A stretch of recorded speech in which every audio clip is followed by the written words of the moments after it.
Michael Brooks from Momentum Mortgage. And and whether you're a home handyman or not, you got yourself a little tape measure you can take with you. I asked whether that was to see if I measured up or not, but we'll find out.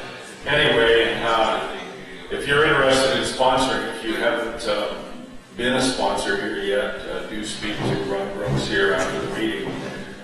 It's a great opportunity to get the name of your business out and about, plus help this very worthwhile ministry. As you know, you're here, and it would be great if we could have more help us that way. We're going to go right to our speaker now. Peter VanderHelm is a name you might not know, but if you've seen the face, you know that he's been involved here for years, even in the background in many instances, helping with the financial side of things. Peter is an accountant and business consultant. He and his wife Elaine have that business, and they live at their cottage at 6 Mile Lake. It's still something I'm planning to do. My son says I'll plan to be dead and buried there as opposed to, but that's okay. They attend Valley United Church, and I know he's got some great things to tell us about himself and about his life. So without any further ado, Peter, come on up and share with us.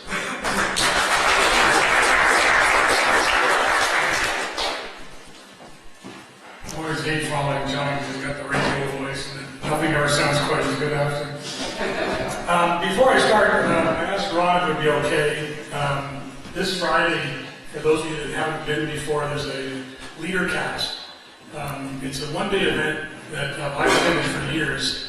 It's simulcast through satellite from Atlanta. It's sponsored by Chick-fil-A every year. They have about 8 or 9 speakers that do about 30 minutes each. It's really kind of chop, great messages. It's always about leadership. It is a Christian-based event. It's not overly overtly Christian, but it's more about leadership. But they always, Andy Stanley speaks at it every year. They've had people like Condoleezza Rice and so on. So if anybody's interested, wants to know more about it, you can look up LeaderCast and find a local place. There's one in Aurelia, Lakehead, and one at Living Waters, I think, Collingwood.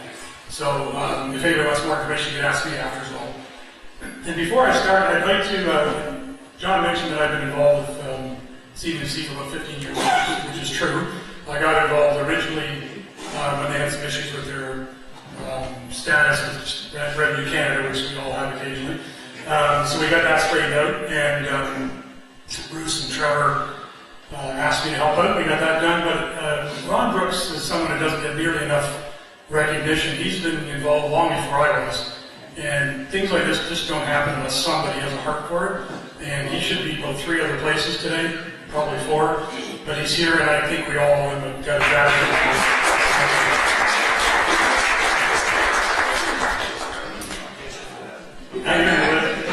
Ron's a client and a friend and a great person to know. So.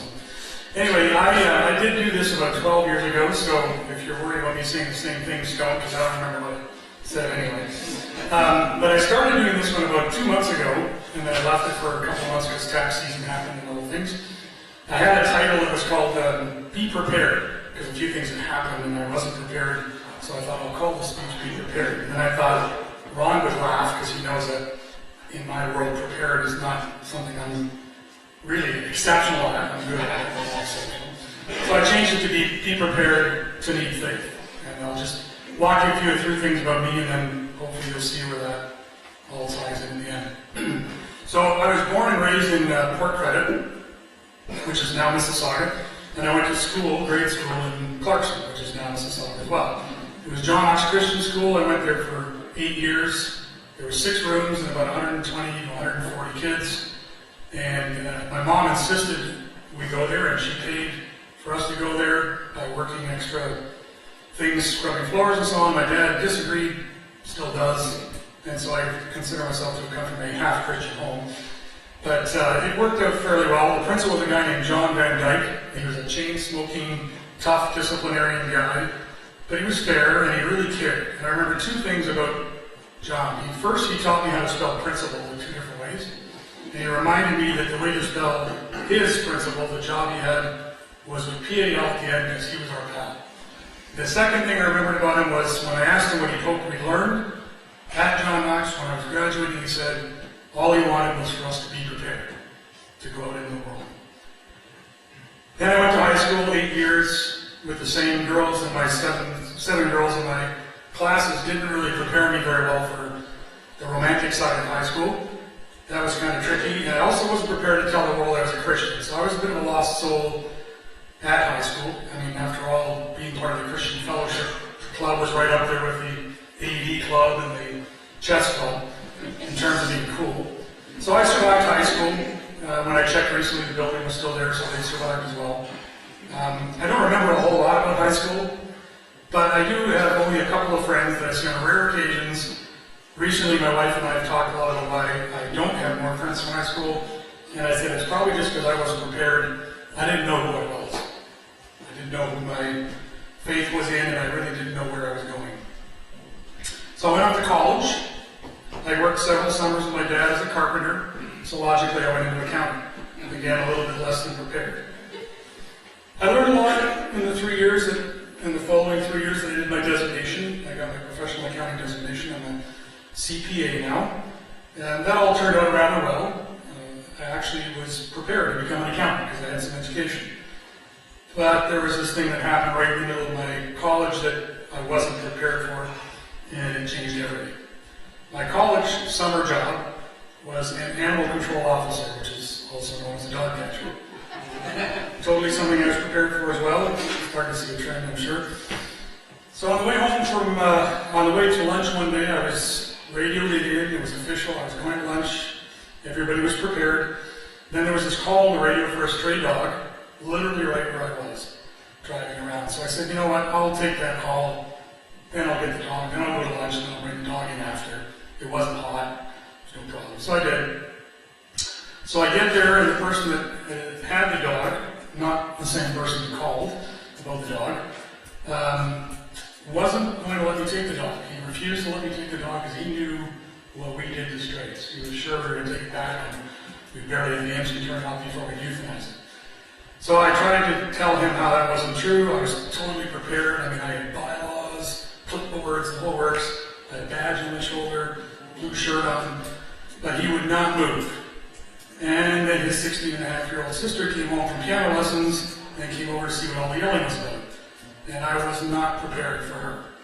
So I made up a few new bylaws on the fly and got some names and phone numbers, and it was all official then. And I dropped by daily to check on the dog, and also to update him on the search for its owner. And 4 years later, Elaine and I were married. And I don't know if anything prepares you for that or for the 4 kids. We have 4 kids, all boys. Elaine had been raised Russian Orthodox, and we were married there, plus all 4 of our kids were baptized there in Toronto. It was a beautiful church there. I don't know if you guys watched My Big Fat Green Wedding years back, and that was all done outside the Russian Orthodox Church. Beautiful little church. If you're not familiar with the Russian Orthodox Church, don't feel bad. Not many people are. As we moved around Ontario and later the U.S. and then back to Canada 10 years later, we couldn't find Russian Orthodox churches, and so we started going to other denominations, other Christian churches, and we quite enjoyed that. We were gaining friends, gaining perspectives. We were often asked by curious people about the differences. We were able to answer them because we were prepared. We were going to Bible studies and small groups and different things, and then every now and again we'd be challenged by somebody who went to the first church that narrow-minded, and that was always interesting and fun, but anyway, you can't really prepare for that. So anyway, marriage was going good, kids were fine, but it was really business where I sort of found an area that I felt fully prepared. I was lucky enough to be given some really great responsibilities at very young ages, and I was going into businesses that needed to be fixed. I was doing business turnarounds, and so these people were expecting to have to make changes. They were actually prepared for making changes, which was kind of fun. So I decided just to use my faith in the Lord, but also my faith in what I learned, and just try and help people figure out how to get back on track, how to do the right things, how to do what they're good at. And that seemed to make everybody happy, and it worked. I had some great successes and a lot of friends, a lot of very happy stories. And then every now and again I get people asking me how it was that I could stay so calm in the midst of all the chaos, because I was in these businesses that were failing, customers were calling and yelling and screaming and taking flags down and pulling orders and tooling and stuff, and I just sort of stayed calm. And I finally had a chance to say it.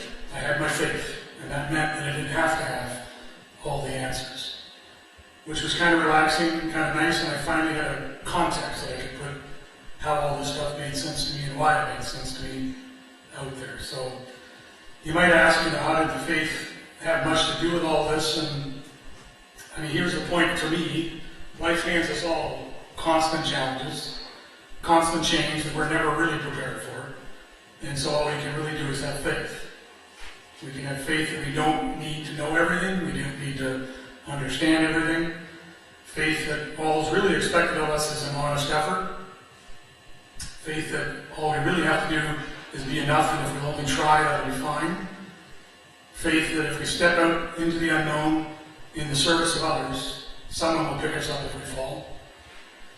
Some say that faith is just an excuse for not being prepared. Some people say you can't just have faith, you have to prepare.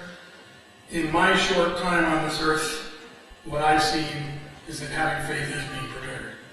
That if you have faith, then you are prepared. And if you have faith, you're going to be prepared, because things happen, and they're never what you're prepared for.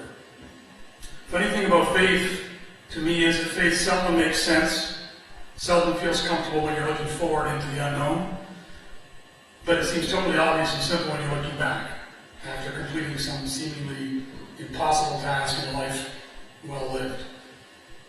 So, to finish up, I just wanted to say, be prepared to be unsure, be prepared to be afraid, be prepared to be confused when a good person dies and some jerk is still around, and be prepared to be amazed at some point when we all get to understand all this stuff. But in the meantime, be prepared to be a light in this world, because it's important even when we don't know why. I've had more than 10 or 12 people come up to me years later and say, you helped me through something that I didn't even know I was doing at the time. So just be prepared, keep being a light, keep trying to help people for the right reasons, and it all seems to work out. I suspect I'm done way earlier. That's it, thank you.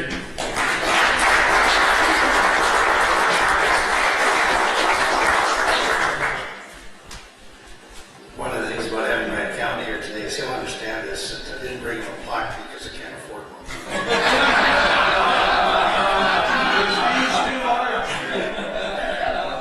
He'll get his plaque, they're back ordered. But we have had a lot of fun, Peter and I, over the last several years that he's been helping us in our business. And I say helping us in the business because he's not just an accountant, he is a business helper, a person you can talk to, a person that, because we share the same faith, understands where we're coming from in our business.